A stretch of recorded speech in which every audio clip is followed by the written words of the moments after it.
Bonjour, donc je m'appelle Anne, j'ai 42 ans et voilà, donc je suis maman de 2 enfants. J'ai découvert la maïeusthésie par une maman, un petit peu par hasard, même si je pense qu'il n'y a pas de hasard.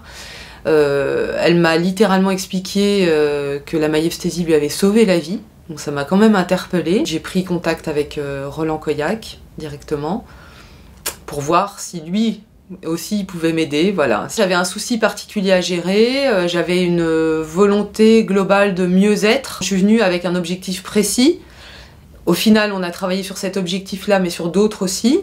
Mais je suis venue vraiment avec la volonté de libération et de mieux-être. Ce qui m'a le plus surpris dans la maïeusthésie, je ne m'attendais pas du tout à cette démarche-là, à savoir, on ferme les yeux et on part en voyage.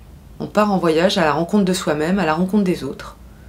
Et je me suis dit, honnêtement, soit j'ai un vrai problème pour que ça parte aussi vite et que j'arrive à ce point à rencontrer mes autres, moi, ou les autres personnes, soit j'ai un problème, soit youpi, ça marche vraiment en fait. Je me rends compte qu'il y a beaucoup de choses qui se sont passées dans ma vie en même temps, des décisions qui sont prises, de la culpabilité qui est partie, une façon de dire les choses qui est beaucoup plus juste.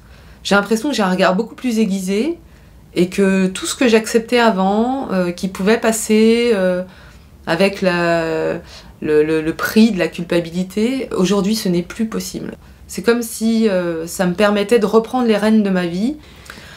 Le message que j'ai envie de faire passer sur la maïeusthésie, c'est que, oui, effectivement ça s'adresse à tout le monde, que ce soit le cadre personnel ou professionnel, qu'on n'est pas parti sur 10 ans de thérapie avec une béquille pour finir à se demander comment est-ce qu'on va enlever sa béquille. Se rencontrer soi-même, ça fait pas forcément peur.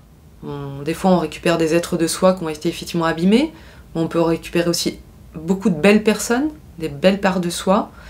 Donc il y a des choses qui se reconstruisent, c'est comme si on réassemblait les briques de Lego qui ont été un peu dispersées partout, on peut les réassembler ensemble pour qu'à nouveau elle donne forme, elle redonne de la forme en fait.